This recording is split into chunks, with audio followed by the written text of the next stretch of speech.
ठीक है बाबू, है ना। तो आज हम लोग फिर से स्टार्ट करते हैं इलेक्ट्रोस्टैट का लेक्चर नंबर 2। तो इसके पहले हम लोग क्या पढ़ रहे थे, प्रॉपर्टीज ऑफ चार्जेस के बारे में पूरा डील कर लिए थे। अब हम लोग क्या स्टार्ट करने वाले थे, कूलम्ब्स लॉ स्टार्ट करने वाले हैं। ठीक है, तो मेन आपका इलेक्ट्रोस्टैटिक में कूलम्ब्स लॉ है, फोर्स में हम कूलम्ब्स लॉ पढ़ते हैं।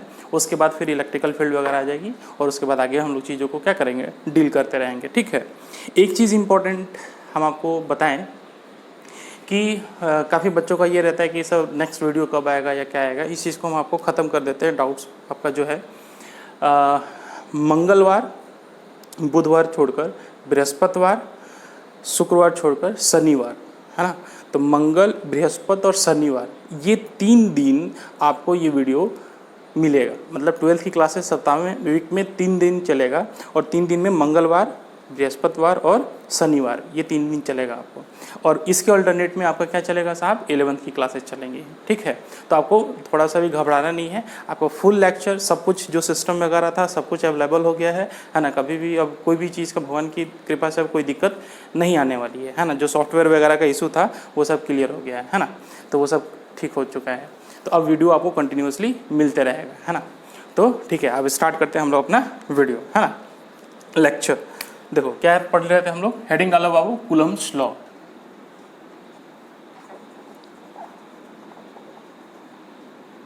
कूलम्ब्स लॉ, देख बाबू नाम से ही पता चलता है कि ये लॉ है। क्या है, लॉ है। तो जितने भी लॉज होते हैं ये सब एक्सपेरिमेंटल बेस्ड होते हैं। कैसे बेस्ड होते हैं साहब, एक्सपेरिमेंटल बेस्ड होते हैं। मतलब इन जो भी हम लोग यहाँ पे सीखेंगे कूलम्ब्स लॉ में क्या हो रहा है, इन सब का वास्तविक जीवन से ताल्लुकात है। इसका वास्तविक जीवन से ही लेना देना है और इसको हम लोग एक्सपेरिमेंट के जरिए हम लोग इन सब चीज़ों को क्या किए, देखें। ठीक है, तो वही बेसिकली क्या है, एक एक्सपेरिमेंट है जिसमें कुछ साइंटिस्ट ने करा है और वही चीज़ हम लोग कूलम्ब्स लॉ के बारे में हम लोग क्या करते हैं, उसको डिस्कस करते हैं। बोलो कोई दिक्कत नहीं। तो ये लॉ क्या है, ये एक्सपेरिमेंटल बेस्ड है, इसका कोई प्रूफ नहीं मिलेगा। जितने भी लॉज होते हैं, लॉज का कोई भी प्रूफ नहीं होता है साहब। लॉज में हम लोग स्टडी करते हैं उसके नेचर के बारे में। जैसे अगर 2 मासेस हैं आपस में अट्रैक्ट करते हैं तो ये क्या है कि दोनों मासेस का क्या है, प्रॉपर्टी है, ये कुदरत ने फिक्स किया है। ऐसे ही 2 चार्जेज हैं, अगर सेम नेचर के चार्जेज हैं तो रिपेल होंगे और अपोजिट नेचर के चार्जेस हैं तो साहब आपको क्या करेंगे, अट्रैक्ट करेंगे। तो अट्रैक्ट करने का मतलब क्या है कि एक दूसरे पे क्या लगा रहे हैं, फोर्स लगा रहे हैं। क्या लगा रहे हैं बाबू, फोर्स लगा रहे हैं। तो उसी फोर्स को हम लोग स्टडी करेंगे। तो ये एक्सपेरिमेंट के द्वारा ये निकाला गया कि कैसे कूलम्ब्स लॉ वैलिड है। देखो कहा गया क्या कि मान लो कि पॉइंट चार्ज के बारे में, कूलम्ब्स लॉ में हम हमेशा किसके बारे में बात करते हैं, पॉइंट चार्ज के बारे में बात करते हैं। और पॉइंट चार्ज से ही हम लोग कंटिन्यूअस चार्ज वगैरह का सबका कैलकुलेशन करेंगे। लेकिन पहले हम लोग पॉइंट चार्ज देखते हैं। जो एक्सपेरिमेंट है वो हमेशा पॉइंट चार्ज पे किया गया। कह रहा है क्या कि मान लो कि 2 पॉइंट चार्ज है, एक Q1 और इससे कुछ सेपरेशन पे एक यहाँ पे Q2। ठीक है, दोनों देखो आप सेम नेचर के चार्जेस हैं। हम एक अपोजिट नेचर के चार्जेस भी वाला भी देख लेते हैं। एक मान लो कि यहाँ पे Q1 है और किसी डिस्टेंस पे यहाँ पे क्या है, Q2 है। इसमें एक को नेगेटिव मान लिया तो अपोजिट नेचर के चार्जेस हो गए, सेम नेचर के चार्जेस हो गए। तो जो इसके साथ कंडीशन घटेगा वही यहाँ पे सेम नेचर के चार्जेस में Q1 माइनस का Q2। तो जो इसके साथ थोड़ा सा और सेपरेशन पे कर लो,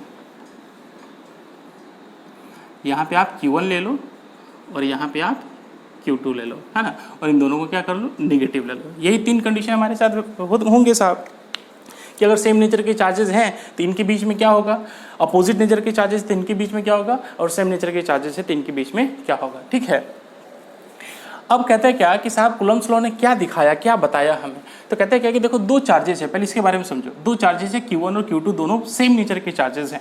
पॉजिटिव नेगेटिव से बात नहीं कर रहे हम, दोनों सेम नेचर के चार्जेस हैं। और ये मान लो कि किसी भी r डिस्टेंस पे क्या है, सेपरेटेड हैं, मतलब रखे गए हैं r डिस्टेंस पे। तो कहते हैं क्या, देखा गया है, एक्सपेरिमेंटली देखा गया कि ये Q2 इस Q1 पे फोर्स लगा रहा है, ये Q2 इस Q1 पे फोर्स लगा रहा है, मतलब इस पे धक्का लगा रहा है। और धक्का किधर की ओर, तो बाहर की ओर, मतलब धक्का ऐसे लगा है। मतलब इस पे जो फोर्स लगा, ये फोर्स लगा, this is the force on Q1 due to Q2। ये फोर्स किस पे लगा, Q1 पे फोर्स लगा, किसी कारण Q2 पे फोर्स लगा। ठीक है, देखा क्या कि इस पे फोर्स लगा तो ये भागने लगा। हमने क्या किया कि इस Q2 के कारण इस Q1 पे भी फोर्स देखा कि इस Q1 पे भी फोर्स लग रहा है। ये सब एक्सपेरिमेंट के द्वारा किया जा रहा है बाबू। Q1 ने इस Q2 को भी फोर्स लगाया, तो फोर्स लगाया तो देखा क्या है कि इस पे जो फोर्स लग रहा है वो बाहर की ओर लग रही है। This is the force on 2 due to 1। ये Q2 पे फोर्स है, किसके कारण है बाबू? इसके कारण है, कोई दिक्कत? ऐसे ही इसमें देखो, ये Q1 और Q2 दोनों ऑपोजिट नेचर के चार्जेस हैं, तो देखा क्या गया, इस Q1 पे जो फोर्स लग रहा है वो ऐसे अंदर की ओर लग रहा है। क्या लग रहा है बाबू?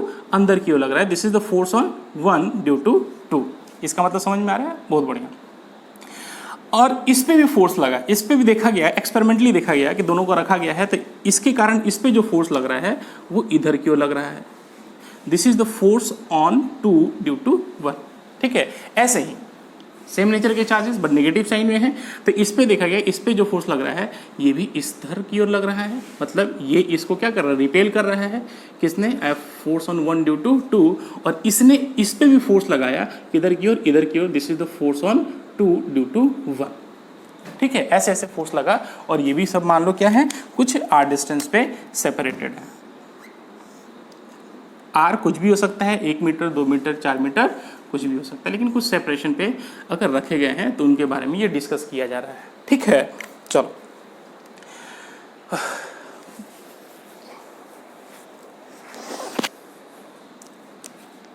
आओ नेक्स्ट। अब कहता है क्या कि देखा क्या गया कि जितना इस Q1 पे फोर्स मतलब F1 ड्यू टू 2 है, उतना ही देखा गया क्या कि F1 2 ड्यू टू 1 है। Magnitude of the force is always equal. क्या देखा गया कि जितना फोर्स इस Q1 पे एग्जर्ट हो रहा है, उतना ही फोर्स इस Q2 पे भी एग्जर्ट हो रहा है। ठीक है, नहीं समझ में आया? ये देखा गया, और कैसे देखा गया, क्या न्यूमेरिकली है, मैथमेटिकली उसको समझेंगे, है ना। लेकिन फिलहाल ये ऑब्जर्वेशन है, इस ऑब्जर्वेशन को हम लोग देखेंगे कि ऑब्जर्वेशन क्या था कि जितना Q1 पे फोर्स लग रहा था उतना ही Q2 पे भी फोर्स लगा। जितना इस पे फोर्स लगा उतना ही इस पे भी फोर्स लगा, मतलब फोर्स ऑन 1 ड्यू टू 2 का magnitude force on 2 due to 1 के मैग्नीट्यूड के क्या है? बराबर है। ठीक है, तो उन्होंने फर्स्ट ऑब्जर्वेशन में बोला, ऑब्जर्वेशन लिख लीजिए, फर्स्ट ऑब्जर्वेशन में उन्होंने बोला कि force on 2 due to 1 is basically equals to force on 1 due to 2। इसका मतलब समझो, ये इसके ऊपर एरो नहीं लगाया गया है, मतलब ये सिर्फ और सिर्फ मैग्नीट्यूड की बात करी जा रही है, लेकिन आप देखोगे कि इन दोनों का मैग्नीट्यूड तो सेम लग रहा है, सेम है, लेकिन इनका डायरेक्शन क्या है बाबू? अपोजिट है। हमेशा जो भी इलेक्ट्रोस्टैटिक फोर्स है, दो चार्जेस के बीच में जो फोर्स लग रहा है वो हमेशा मैग्नीट्यूड में इक्वल है, बट उनका डायरेक्शन क्या है बाबू? हमेशा अपोजिट है।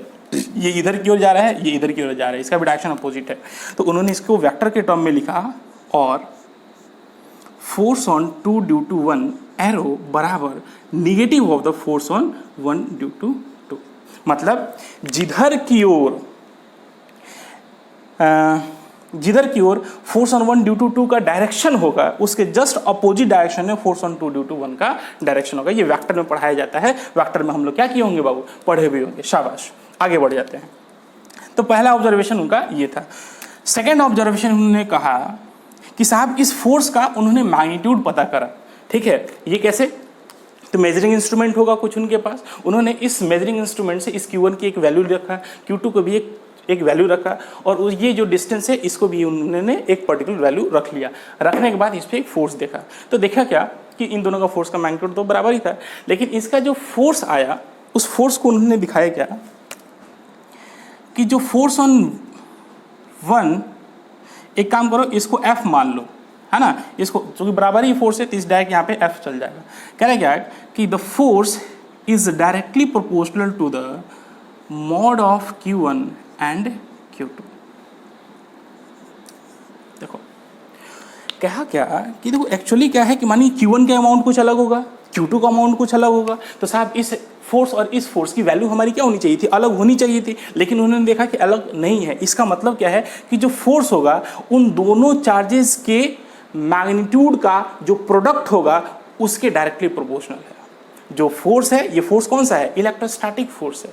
ये फोर्स कौन सा है? Electrostatic force. मतलब चार्ज के कारण जो फोर्स क्रिएट होगा उसको हम हमेशा इलेक्ट्रोस्टैटिक फोर्स बोलेंगे।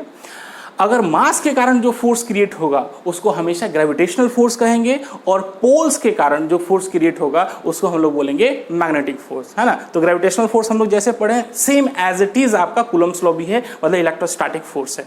तो उन्होंने कहा कि दो चार्जेस के बीच में जो इलेक्ट्रोस्टैटिक फोर्स लग रही है दैट इज द F, वो that is directly proportional to the product of magnitude of the two charges. इसका मतलब आप लिखोगे तो यहाँ पे लिख लो, that is the magnitude of the two charges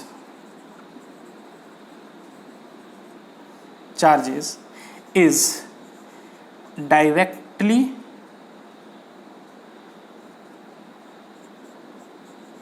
proportional to the product of magnitude of two charges।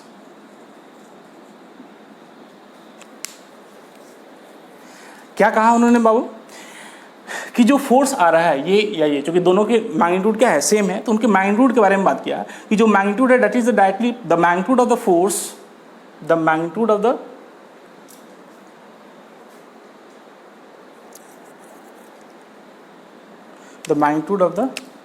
force between two charges, ऐसे the magnitude of the force between two charges is directly proportional to the product of magnitude of the two charges, है ना, कि दो charges के बीच में जो force लग रहा है that is directly proportional to the magnitude of the product of the magnitude of the two charges. इसीलिए साहब ये Q1 और Q2 का मल्टीप्लायर है, मल्टीप्लायर के कारण दोनों पे फोर्स क्या हो रही है, बराबर हो रही है। उन्होंने एक चीज़ और देखा क्या कि जैसे जैसे इसकी सेपरेशन को उन्होंने बढ़ाया, दो चार्जेस के बीच की सेपरेशन को उन्होंने जैसे जैसे बढ़ाया तो देखा क्या कि इस फोर्स, ये जो दोनों फोर्स है, इस फोर्स का मैग्नीट्यूड क्या हो रहा है, घट रहा है। जैसे जैसे दोनों फोर्सेस, दोनों चार्जेस के बीच का सेपरेशन उन्होंने बढ़ाया। सेकेंड ऑब्जर्वेशन है कि जैसे जैसे उन्होंने चार्जेस के बीच का जो सेपरेशन है अगर उसको बढ़ाते हैं तो देखा जाएगा कि फोर्स का मैग्नीट्यूड क्या हो रहा है, डिक्रीज कर रहा है। मतलब जो फोर्स होगा वो इन्वर्सली प्रोपोर्शनल टू क्या होगा, डिस्टेंस होगा। जो फोर्स होगा वो क्या होगा, इन्वर्सली प्रोपोर्शनल टू डिस्टेंस। क्यों? क्योंकि इन्वर्सली प्रोपोर्शनल है, क्योंकि आर अगर बढ़ रहा है तो फोर्स घट रहा है, अगर आर घटेगा तो फोर्स बढ़ेगा। इसका मतलब और बताते हैं कि जैसे जैसे उन्होंने इन दोनों चार्जेस के बीच का सेपरेशन को अगर कम करा तो देखा क्या कि इन दोनों फोर्सेस का मैग्नीट्यूड है वो फोर्सेस बढ़ रहे हैं। उन दोनों फोर्सेस क्या हो रहे हैं साहब, बढ़ रहे हैं। तो साहब फोर्स बढ़ रहे हैं, इसका मतलब देखो पॉइंट नंबर थर्ड है ना, इसको मिटा देते हैं, ये ऐसी है। पॉइंट नंबर थर्ड में उन्होंने क्या बताया,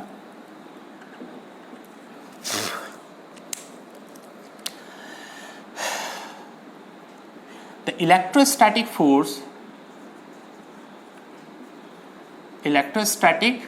force between two point charges is inversely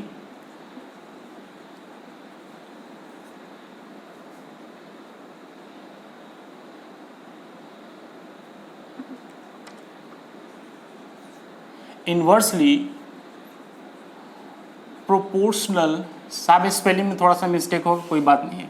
the electrostatic force between the two charges is inversely proportional to the square of the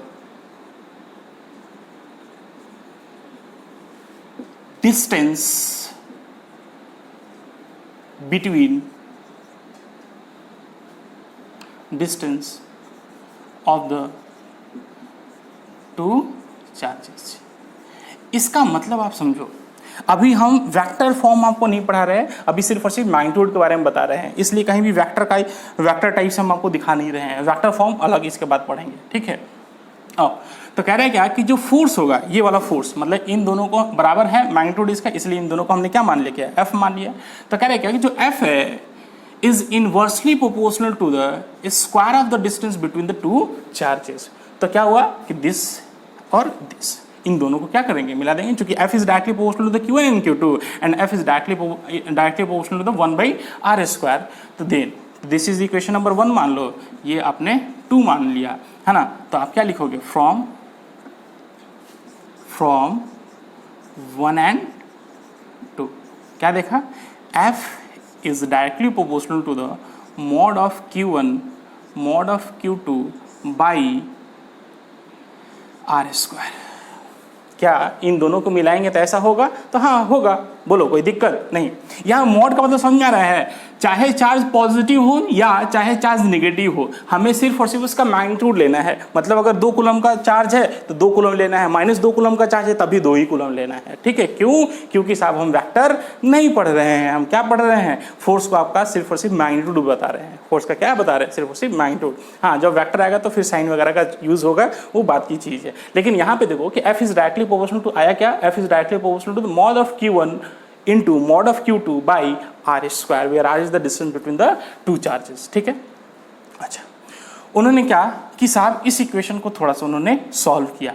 ठीक है, कैसे सॉल्व किया तो हम आपको दिखाते हैं।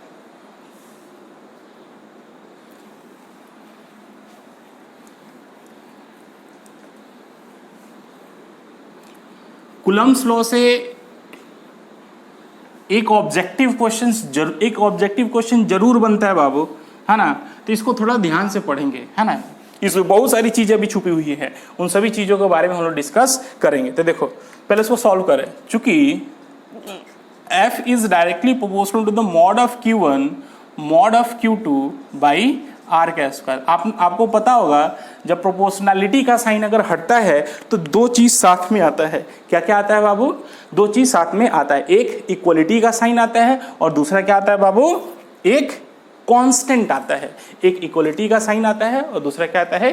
कांस्टेंट आता है। तो साहब कर दीजिए, या F बराबर प्रोपोर्शनैलिटी हटेगा तो एक इक्वलिटी का साइन है और साथ में क्या आएगा? कांस्टेंट आएगा। F बराबर, उस कांस्टेंट को हम लोग K से दिखा रहे हैं, F बराबर K mod of Q1 mod of Q2 by R का स्क्वायर।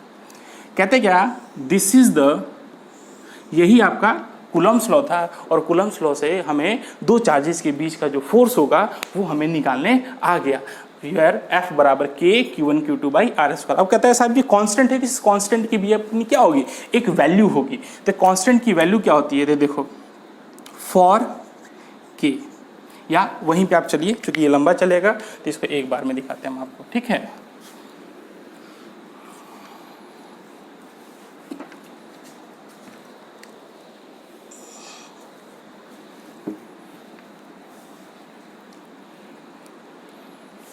हेडिंग डालो फॉर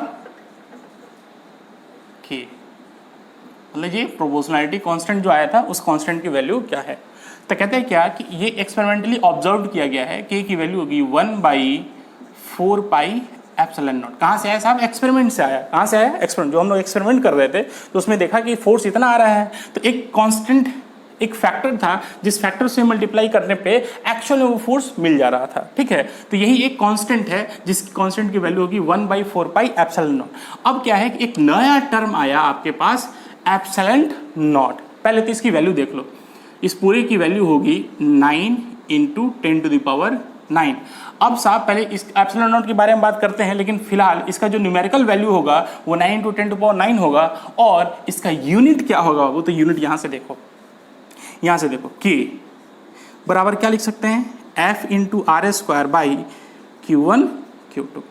ठीक है, तो इसका यूनिट क्या होगा? फोर्स का यूनिट बोलो क्या होगा? न्यूटन। R क्या है? Distance, at it is metre square. Newton metre square पर चार्ज का यूनिट होता है कूलम, तो कूलम का स्क्वायर। ठीक है, तो आएगा इसका न्यूटन मीटर स्क्वायर पर coulomb square. This is the unit of the K। Okay, तो K की वैल्यू होगी 9 × 10⁹ न्यूटन मीटर स्क्वायर पर कूलम स्क्वायर। अब कहता है क्या कि साहब ये जो टर्म है, अब इसके बारे में समझते हैं कि ये एप्सिलॉन नॉट है, इसको बोलते हैं एप्सिलॉन नॉट। कभी भी जीरो लगता है ना नीचे, ये देखो E के फॉर्म में है और E के नीचे क्या लगा? जीरो। तो किसी के नीचे जीरो लग जाए तो उसको बोलते हैं एप्सिलॉन नॉट। जैसे अभी देखो इसको पढ़ते हैं म्यू, इसको क्या पढ़ते हैं? म्यू, थोड़ा सा बी शेप का होता है, इसको बोलते हैं म्यू। और यहीं पे अगर जीरो लगा दिया जाए इसको बोलते हैं म्यू नॉट। तो ऐसे ही एप्सिलॉन, इसको बोलते हैं एप्सिलॉन्ट, इसको क्या बोलते हैं?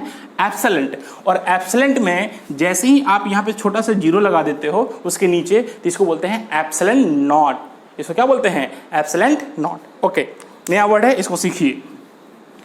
कहता है क्या कि देखो इस एप्सिलॉन नॉट को हम लोग बोलते हैं क्या? एप्सिलॉन नॉट को बोलते हैं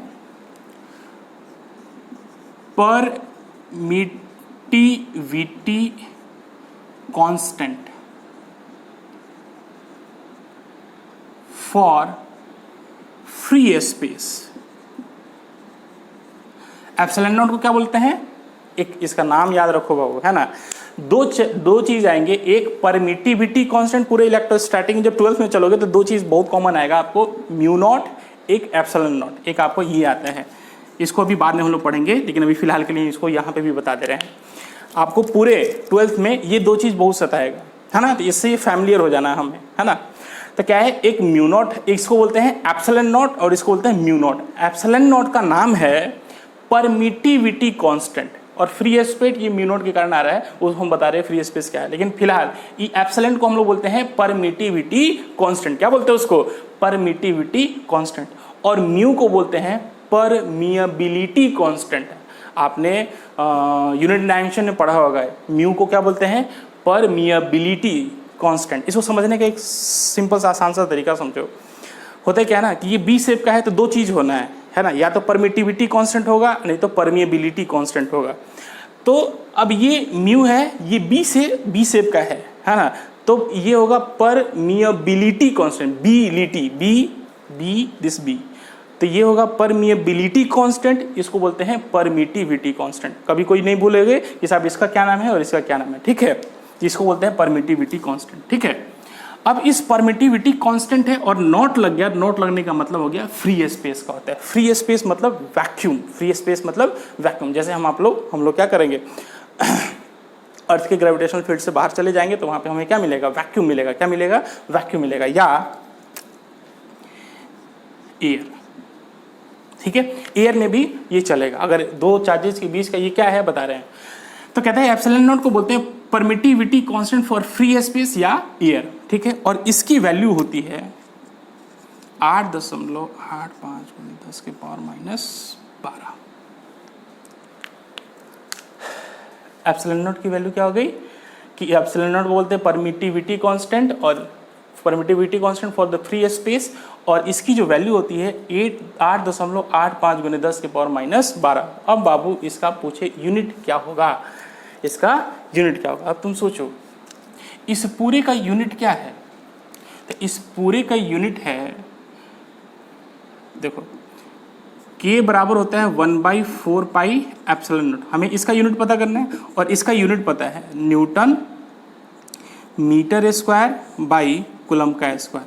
तो 1/4 pi, 4 is constant and pi is constant, तो बचा क्या 1/एप्सिलॉन नॉट। इसलिए एप्सिलॉन नॉट का यूनिट होगा, उल्टा कर दो, c² पर न्यूटन मीटर स्क्वायर, है ना। तो इसका यूनिट हो जाएगा c² पर newton metre square. This is the unit. बोलो कोई दिक्कत नहीं साहब। अब कहते हैं साहब ये फ्री स्पेस क्यों यूज किया गया है। तो फ्री स्पेस यूज करने का मतलब है कि साहब ये जो दो चार्जेस हैं, इन दोनों चार्जेस के बीच में जो मीडियम होनी चाहिए वो मीडियम होनी चाहिए या तो एयर नहीं तो वैक्यूम, मतलब कुछ नहीं। मतलब ये जो फोर्स का कैलकुलेशन किया जा रहा है, फोर्स बराबर F बराबर K Q1 Q2 by R² और K की वैल्यू होती है 9 × 10⁹। तो ये फोर्स तब होगा दो चार्जेस के बीच में जब इन दोनों चार्जेस के बीच का जो मीडियम हो, इसमें कुछ भी हो सकता है, वाटर फिल कर दो, ग्लास फिल कर दो, कोई भी कंडक्टर फिल कर दो, नॉन कंडक्टर फिल कर दो इन दोनों के बीच में, है ना। तो वैसे ही ये इन दोनों चार्जेस के बीच का जो फोर्स आ रहा है F बराबर K Q1 Q2 by R², ये तब वैलिड होगा जब इन दोनों के बीच का मीडियम क्या हो, या तो एयर हो नहीं तो वैक्यूम हो। क्लियरिटी है, ठीक है। बाकी अगर दो चार्जेस के बीच का अगर मीडियम कुछ होगा तो उसके बारे में बात हम लोग बाद में करेंगे, उसको पढ़ेंगे Coulomb's law in a medium, ठीक है। आओ, आज गर्मी बहुत है, देखो ये आपको इतना समझ में आ गया। तो K की वैल्यू क्या होती है, तो 9 × 10⁻, कभी लिखा होगा, बोल गया। F बराबर होता है K Q1 Q2 by R², where K क्या होगा, K की वैल्यू होगी 9 × 10⁹ Q1 Q2 by R²। Q1 की अपनी वैल्यू होगी, Q2 की अपनी वैल्यू होगी, R जो डिस्टेंस होगा वो आपको यहाँ पे दिया रहेगा, आपको फोर्स की वैल्यू क्या होगी, निकल जाएगी। अब आप सोचो कहते हैं क्या कि इस K की वैल्यू 9 × 10⁹, देखो ये यूनिट कौन सा है, तो ये ऐसा यूनिट है, कौन सा यूनिट है बाबू? एसआई यूनिट है। और इन एसआई यूनिट कहते हैं क्या, सीजीएस यूनिट में इसकी वैल्यू होती है 1, ठीक है।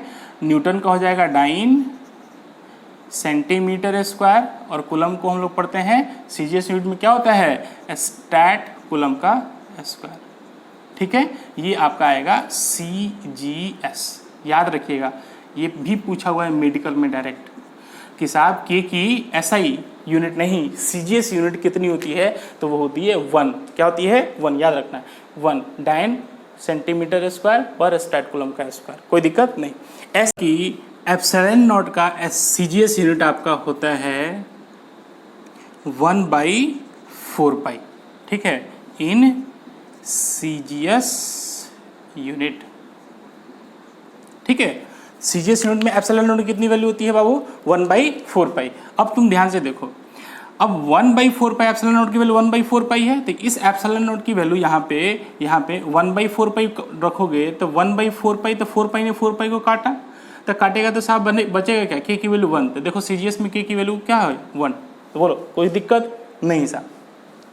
तो हम लोग जितने भी कांस्टेंट थे उन सभी के बारे में हम लोग डिस्कस क्या कर चुके हैं। तो F बराबर के की वैल्यू यहाँ पे आपको पता है 9 × 10⁹, ठीक है। Q1 की वैल्यू जो भी होगा 2 कूलम 3 कूलम 5 कूलम जो भी होगा सिर्फ मैग्नीट्यूड रखना है, Q2 का भी सिर्फ मैग्नीट्यूड रखना है, और जो उनके बीच का जो सेपरेशन है उसका यहाँ पे वैल्यू रख के उसका स्क्वायर कर लेना है साहब, आपको उन दोनों चार्जेस के बीच का जो फोर्स होगा वो निकल जाएगा। बोलो कोई दिक्कत नहीं। अभी कूलम्स लॉ खत्म नहीं हुआ है बाबू, है ना, और भी हम आगे पॉइंट, अभी हम लोग पॉइंट नंबर 3 पे हैं, आगे हम लोग चलेंगे पॉइंट नंबर 4, ऐसे आगे बढ़ते जाएंगे, है ना। तो साहब ये जितने भी ऑब्जर्वेशन हैं, इन सभी ऑब्जर्वेशन से कुछ न कुछ क्वेश्चंस आपको क्या करते हैं साहब, मिलते ही हैं, कंपटीशन में पूछे भी गए हुए हैं, ठीक है। तो हम लोग उन सभी के बारे में डिस्कस कर रहे हैं। It will take some time but the result will be good, ठीक है। जैसे देखो कहते हैं क्या कि आपने देखा होगा कि ये जो दोनों चार्जेस थे, यहाँ पे Q1 था और यहाँ पे क्या था, Q2 था, और इनके बीच का सेपरेशन क्या था, R था, और इस पे फोर्स लगा, इधर की ओर F कर लो और इधर की ओर क्या है F, क्योंकि दोनों फोर्सेस का मैग्नीट्यूड क्या है, बराबर ही है, तो दोनों F हमने कर लिया।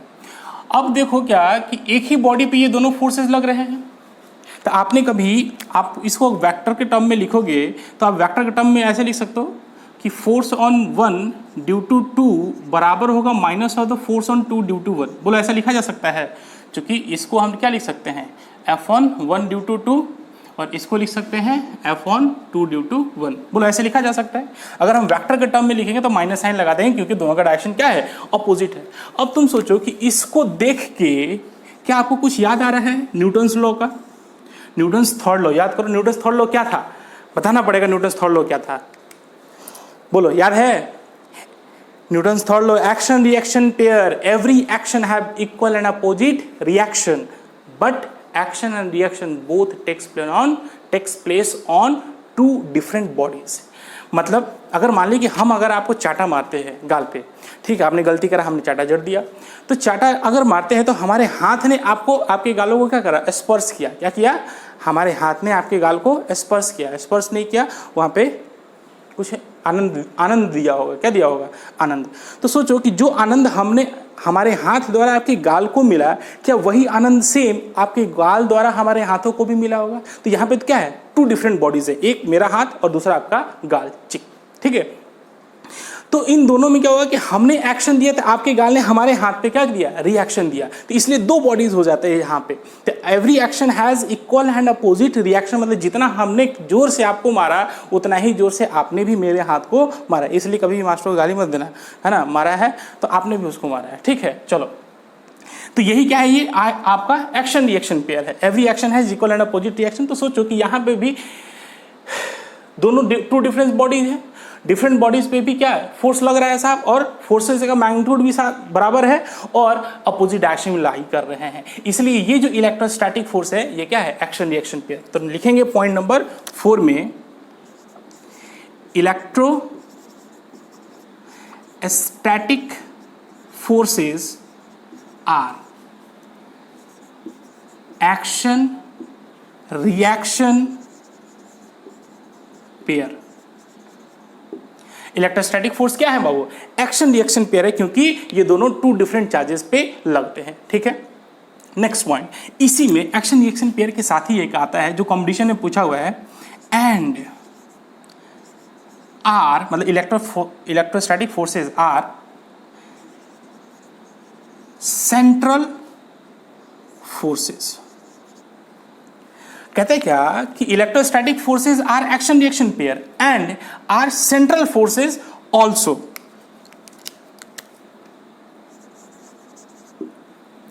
अब इनको सेंट्रल फोर्सेस भी बोलते हैं।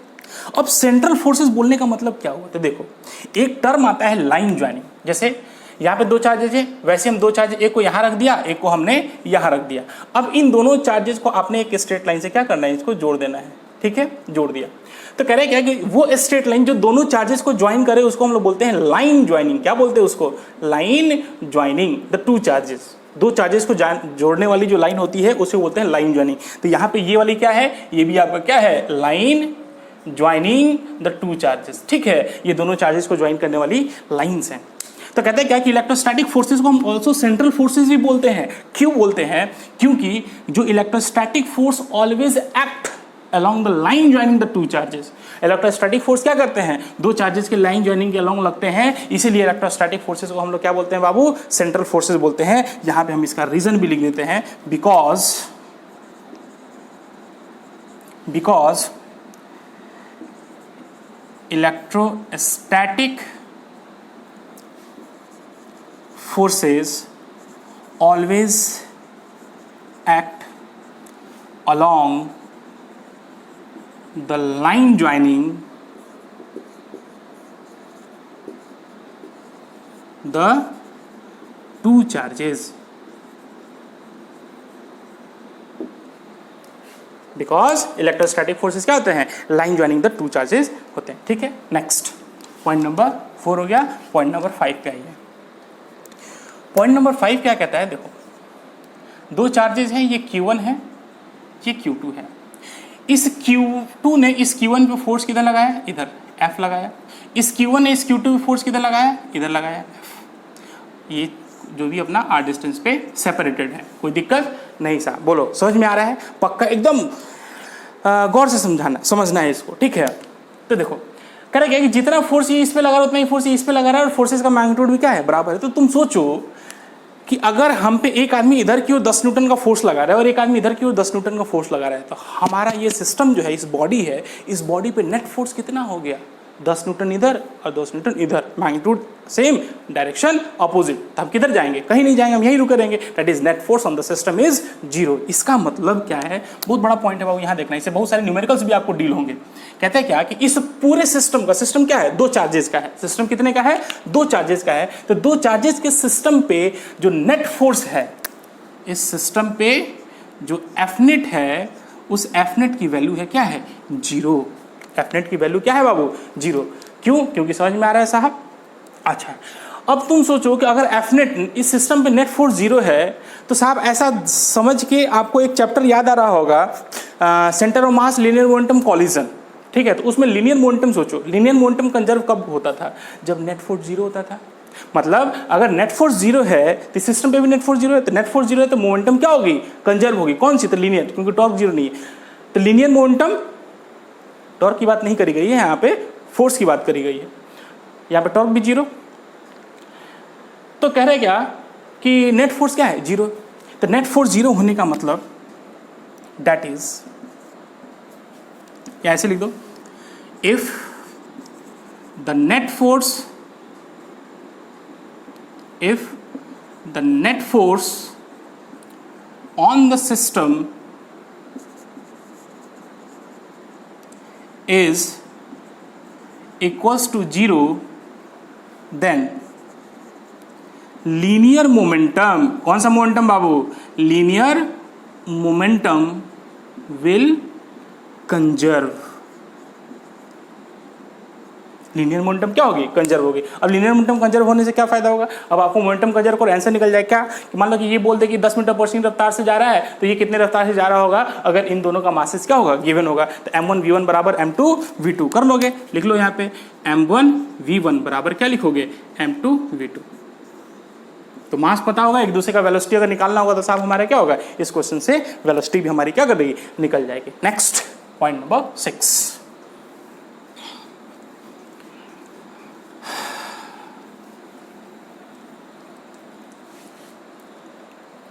ठीक है। पॉइंट नंबर 6 कह रहे क्या, अब यही डायग्राम बना लेना बाबू, मेरे में बना हुआ है, ठीक है। तुम देखो, यहाँ देखो, या इसको लिख लो F1 1 due to 2, F1 2 due to 1, ये डायग्राम बना लेना है पॉइंट नंबर 6 में, है ना।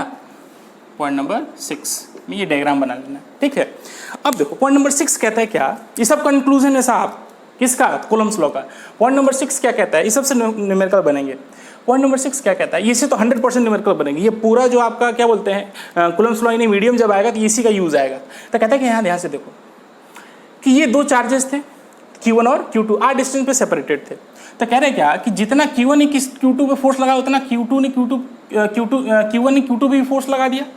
ओके, अगर मान लो कि यहाँ पे अगर कोई चार्ज प्रेजेंट हो जा रहा है, मान लो कि Q3 चार्ज अगर आ जा रहा है, तो Q3 चार्ज के आने से अब देखो अगर हम इस Q1 पे नेट फोर्स देखें तो साहब Q1 पे नेट फोर्स देखने के कारण क्या होगा, तो देखो forces act always along the line joining the two charges. तो ये इस पे अगर इस पे बात कर रहे हैं मतलब Q2 के द्वारा इस Q1 पे कितना फोर्स लगाया जा रहा है, तो ये इस Q3 के द्वारा इस Q1 पे कितना फोर्स लगाया जा रहा है वो देख रहे हैं। तो इस Q3 ने इस Q1 पे फोर्स किधर लगाएगा साहब, दोनों सेम नेचर के चार्ज है तो रिपेल करेगा इसको, तो ये इधर की ओर जाएगा, ठीक है। ऐसे कोई दिक्कत नहीं। ऐसे ही ये इस पे भी फोर्स लगाएगा, ये इस पे भी फोर्स लगाएगा, ठीक है। This is the force on 1 due to 3, this is the force on 2 due to 3, कोई दिक्कत नहीं। देखो क्या करें, अब ये चार्ज आ गया, ऐसे कोई मीडियम आ जाएगा, ठीक है, इन दोनों चार्ज के बीच में कोई मीडियम आ जाएगा, तो इसको समझना है, चार्ज से समझना है। तो कहते हैं क्या कि मान लो कि पहले ये दोनों थे, दो ही चार्ज थे, तो दो चार्ज थे, तो F1 1 ड्यू टू 2 लग रहा था और F1 2 ड्यू टू 1 लग रहा था, इतना ही लग रहा था। अब जैसे ही थर्ड चार्ज आ गया, तो थर्ड चार्ज आने से हम बोले कि इस Q1 पे नेट फोर्स बढ़ा या घटा, तो साहब बढ़ गया, मतलब फोर्स चेंज हुआ। बाकी वेक्टर सम निकालना पड़ेगा, क्योंकि वेक्टर है तो वेक्टर सम निकालना पड़ेगा। Q1 पे कितना, अगर हम पूछे Q2 पे नेट फोर्स बताओ, तो Q2 पे नेट फोर्स अब क्या, दो फोर्स लगने लगे, तो अब दो फोर्स लगने के कारण साहब क्या होगा, ये फोर्स अब ज़्यादा हो जाएगा। तो Q2 भी नेट फोर्स ज़्यादा एक्सर्ट कर रहा है और Q1 पे भी नेट फोर्स ज़्यादा लग रहा है। लेकिन अगर हम पूछे कि इस Q3 के आने से इस Q1 और Q2 के बीच में जो फोर्स लग रहा है, date is F1 1 due to 2 और F1 2 ड्यू टू 1, इन दोनों के आने से क्या इन दोनों के बीच का जो फोर्स है F1 1 ड्यू टू 2 या F1 2 ड्यू टू 1, चूंकि दोनों का मैग्नीट्यूड बराबर है, इसके मैग्नीट्यूड में कोई चेंज आया क्या, ये बहुत इंपॉर्टेंट है, ये समझना पड़ेगा। हमने आपको क्या बताया कि पहले Q1 और Q2 दो चार्जेस थे, इन दोनों चार्जेस के बीच में जो फोर्स लग रहा था ये, अब इसको F मान लो, अगर नहीं समझ में आ रहा है तो इसको F मान लो कि F लग रहा था और इधर भी F लग रहा था, ठीक है। अब हम कह रहे हैं क्या कि अब एक तीसरा चार्ज, थर्ड चार्ज Q3 आ गया। Q3 के आने से क्या हुआ कि साहब इस पे एक फोर्स इधर लगा, इस पे एक फोर्स इधर लगे, क्योंकि ये तीनों पॉजिटिव चार्जेस हैं, तो इस पे भी रिपल्सन होगा, इस पे भी रिपल्सन होगा, ठीक है। तो होने से इसके आने से इस Q1 पे नेट फोर्स बढ़ा, इस Q2 पे भी नेट फोर्स बढ़ा। लेकिन हम ये कह रहे हैं क्या कि इस Q1 और Q2, ओनली Q1 और Q2 के बीच का जो फोर्स है F, बीच का फोर्स क्या है F, क्या इस F में कोई चेंजमेंट आया, तो नहीं।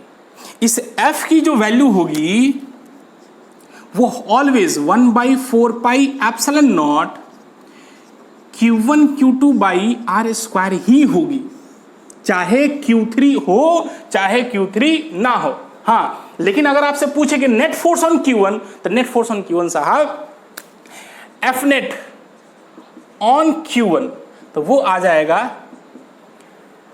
F1 1 due to 2 vector plus F1 1 due to 3 vector, ये होगा। Q1 पे देखो नेट फोर्स ये होगा, लेकिन Q2 के कारण, सिर्फ Q2 के कारण, this is the force only due to Q2 on Q1 और force only due to Q1 on Q2। Q1 और Q2 के बीच में जितना फोर्स पहले लग रहा था उतना ही फोर्स अब भी लग रहा है। हाँ, लेकिन सिस्टम पे नेट फोर्स क्या होगा, चेंज हो गया, लेकिन इन दोनों के फोर्सेस के बीच में कोई चेंजमेंट नहीं आया। बोलो इतना समझ में आया? This is the last point. ठीक है, ये आपका कूलम्ब्स लॉ यहाँ पे क्या हो रहा है, खत्म हो रहा है।